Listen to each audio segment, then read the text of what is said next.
ಭೇಟಿಯಾಗಿದ್ರು, ರಾತ್ರಿ ಭೇಟಿಯಾಗಿದ್ರು ಅವ್ರಿಗೆ. ನಮ್ಮ ಪಕ್ಷದ ಬಗ್ಗೆ ಆಗುವಗಳು, ಸಂಘಟನೆ ಬಗ್ಗೆ ಚರ್ಚೆ ಮಾಡಿದ್ರು ಅವ್ರ ಜೊತೆ ವಿಶೇಷವಾಗಿ.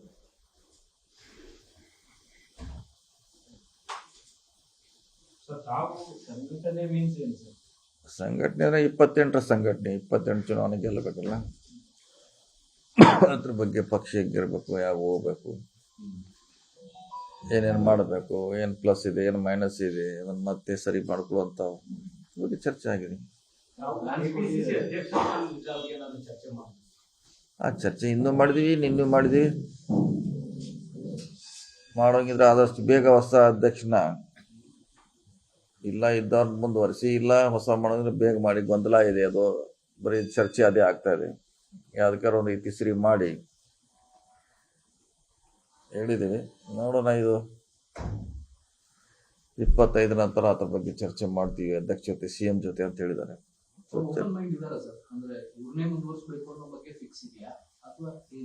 ಅದು ಅವ್ರಿಗೆ ಗೊತ್ತಿರಲಿಲ್ಲ. ನಾವು ಹೇಳಿದ್ವಿ ಯಾರಿಗಾರ ಮಾಡಿ ಅಥವಾ ಇದ್ದವ್ರನ್ನ ಮುಂದುವರಿಸಿ, ಅದಕ್ಕೊಂದು ಇತಿಶ್ರೀ ಆಡಬೇಕು, ಇಲ್ಲ ಚೇಂಜ್ ಅಂತ ಹೇಳ್ತಾರೆ, ಮುಂದುವರ್ಸ ಅಂತ ಅವ್ರಿಗೆ ಗೊಂದಲ ಇದೆ. ಯಾವ್ದಾರ ಒಂದು ಮಾಡಬೇಕು, ಫುಲ್ ಪ್ಲೇಜ್ ಅಧ್ಯಕ್ಷ ಬೇಕಂತ ನಾವು ಹಿಂದೂ ಹೇಳಿದ್ವಿ, ನಾವು ಇವತ್ತು ಕೂಡ ಅದನ್ನೇ ಹೇಳ್ತೀವಿ. ಯಾಕಂದರೆ ಒಂದು ಪಕ್ಷಕ್ಕೆ ದೊಡ್ಡ ಪಕ್ಷ ಇದೆ, ಸಾರಥಿ ಒಬ್ಬರು ಪರ್ಮನೆಂಟ್ ಆಗಿ ಬೇಕಿದೆ.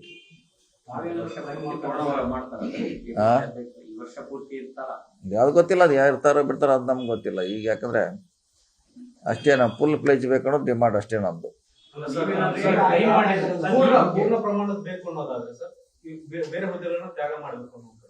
ಅದು ಗೊತ್ತಿಲ್ಲ, ಅದೇನು ತ್ಯಾಗ ಮಾಡೋದು, ಅದು ಆ ವಿಷಯ ಗೊತ್ತಿಲ್ಲ. ನಾವು ಬರೀ ಅಧ್ಯಕ್ಷ ಬಗ್ಗೆ ಮಾತ್ರ ಹೇಳಿದ್ವಿ. ಮಿಕ್ಕಿದೆಲ್ಲ ಅದು ಡೆಲ್ಲಿ ಅವ್ರಿಗೆ CM ಅಧ್ಯಕ್ಷಕ್ಕೆ ಬಿಟ್ಟು ಕೊಟ್ಟಂತ ವಿಚಾರ, ಅವರು ಚರ್ಚೆ ಮಾಡಬೇಕು. ನಾ ಅದೇ ಹೇಳಿದೆ ಲಾಸ್ಟ್ ಟೈಮ್ ನಿಮ್ಗೆ, ಈಗಾಗಲೇ ಹೇಳಿದ್ದೆ, ವೋಟ್ ತರೋರು ಅಧ್ಯಕ್ಷ ಆಗಬೇಕು, ಸುಮ್ಮನೆ ಆ ಥರ ಆಗಬಾರ್ದಂತ ಮುಂಚೆನೂ ನಾ ಹೇಳಿದ್ದೆ. ಯಾರೋ ಅಧ್ಯಕ್ಷ ಮಾಡಿ ವೋಟ್ ತರೋರು ಆಗಬೇಕು, ಪಾಪ್ಯುಲರ್ ಇರಬೇಕು, ಮುಂದಿನ ಚುನಾವಣೆ ನಮ್ಗೆ ಅನುಕೂಲ ಆಗ್ಬೇಕಂತ ಹೇಳಿದ್ದೆ. ನಿನ್ನೆ ಕೂಡ ಅದನ್ನೇ ಹೇಳಿದ್ದೆ ನಾನು ಅಷ್ಟೇ.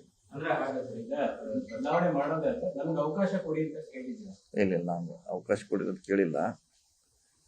ಸೊ ಅದು ಪಾರ್ಟಿಗೆ ಬಿಟ್ಟಂತ ವಿಚಾರ.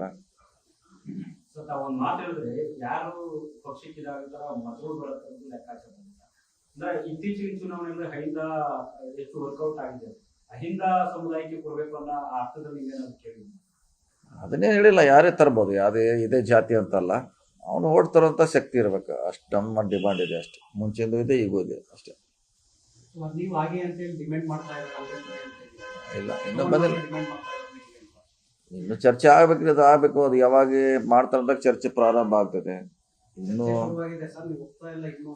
ಚರ್ಚೆ ಇನ್ನೂ ಪ್ರಾರಂಭ ಆಗಿರಲಿಲ್ಲ. ಚರ್ಚೆ ಪ್ರಾರಂಭ ಆದ್ಮೇಲೆ ಅದ್ರ ಬಗ್ಗೆ ನಮ್ಮ ಅಭಿಪ್ರಾಯ ಹೇಳ್ಬೋದು. ಚರ್ಚೆ ಪ್ರಾರಂಭ ಆಗಿಲ್ಲ ಏನಾದ್ರು.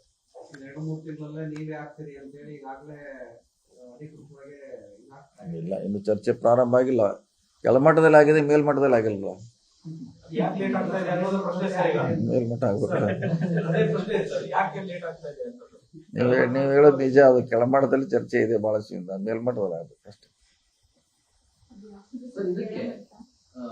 ಹೈಕಮಾಂಡ್ ಹೇಳಿದ್ರೆ ಬಿಟ್ಬಿಡ್ಬೋದು, ಬಟ್ DK ಶಿವಕುಮಾರ್ ಅವರು ಇಲ್ಲ ನಾನೇ ಮುಂದುವರಿತೀನಿ ಅನ್ನುವಂತ ಒಂದು ಹಠಮಾರಿಯ ಧೋರಣೆಯನ್ನ ಅವರು ಅನುಸರಿಸ್ತಿದ್ದಾರೆ. ಬಿಕಾಸ್ ಅವರವರ ಸ್ಟ್ರಾಟಜಿ ಪ್ರಕಾರ, ಅವರ ಪ್ರಕಾರ ಅವರೇ ಮುಂದುವರೆದ್ರೆ ಅಥವಾ ಅವರ ಹಠನ ಮುಂದುವರಿಸಿದ್ರೆ, ಹಠ ಪ್ರಶ್ನೆ ಅಲ್ಲಿ ಇದ್ರಲ್ಲ. ಹಠ ಕೆಲಸ ಮಾಡೋರು ಬರ್ಬೇಕಷ್ಟೇ. ಹಠ ನಾನೇ ಆಗ್ಬೇಕು, ನೀನೇ ಆಗ್ಬೇಕು ನಮ್ಮ ವಾದ ಅಲ್ಲ. ಯಾರಾದ್ರೆ ಫುಲ್ ಟೈಮ್ ಅದಕ್ಕೆ ಸಮಯ ಕೊಡಬೇಕು, ಅಷ್ಟೇ ಡಿಮಾಂಡ್. ಅದನ್ನ ಬಿಟ್ಟರೆ ನಮ್ದೇನೇ ಇರಲಿ, ಇದ್ದವ್ರನ್ನ ಮುಂದುವರಲಿ ಅಥವಾ ಹೊಸ ಮಾಡ್ತಾರೆ ಅವ್ರಿಗೆ ಬಿಟ್ಟಿದ್ದು ವಿಚಾರ. ಅದು 2028ಕ್ಕೆ ಮತ್ತೆ ಪಕ್ಷವನ್ನು ಅಧಿಕಾರಿಸಬೇಕು ಅಂತ ಆಲೋಚನೆ ಮಾಡೋದು ನೀವು.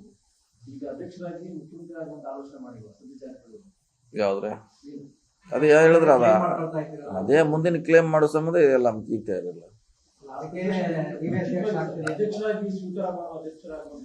ಇಲ್ಲ, ಆ ಚರ್ಚೆ ಇನ್ನೂ ಪಕ್ಷ ಮೇಲ್ಮಟ್ಟದಲ್ಲಿ ಚರ್ಚೆ ಆಗಲಿಲ್ಲ. ಅಧ್ಯಕ್ಷ ಆಗ್ಬೇಕು, ಯಾರು ಆಗ್ಬೇಕು, ನೀವು ಆಗ್ತೀರಾ ಯಾರು ಕೇಳಿಲ್ವಲ್ಲ. ಕೇಳಿದಾಗೆಲ್ಲ ಸ್ಟಾರ್ಟ್ ಆಗೋದು ಯಾರು ಆಗ್ತೀರಾ ಯಾರಿಲ್ಲ ಅಂತ. ಯಾರು ಇರ್ಲಿ ಬಿಡ್ಲಿ ನಾನೇ ಅಧಿಕಾರಕ್ಕೆ ತರ್ತೇನೆ ಅನ್ನುವಂತ ಮಾತನ್ನ DK ಶಿವಕುಮಾರ್ ಅವರು ಹೇಳಿದ್ರು. ಕಾರ್ಯಕರ್ತರು ನನ್ನ ಜೊತೆಗಿದ್ರೆ ನಾವು ಯಾರು ನಾನ್ ತಪ್ಸೇನೆ ಅನ್ನೋದು ಅಂದ್ರೆ 2028ವರೆಗೂ ಅವರ ನಾಯಕತ್ವ ವಹಿಸ್ಕೊತಾರ ಅಂತ ಸರ್. ಅಲ್ಲ, ಅದು ನಮ್ಮ ಹೈಕಮಾಂಡ್ ಬಿಟ್ಟದ ವಿಚಾರ. ಅವ್ರು ಇರ್ಬೇಕಾ ಬೇರೆಯವ್ರು ಬರ್ಬೇಕಾ ಅಂತ ಅದು ಮೇಲ್ಮಟ್ಟದಲ್ಲಿ ಚರ್ಚೆ ಆಗಬೇಕು.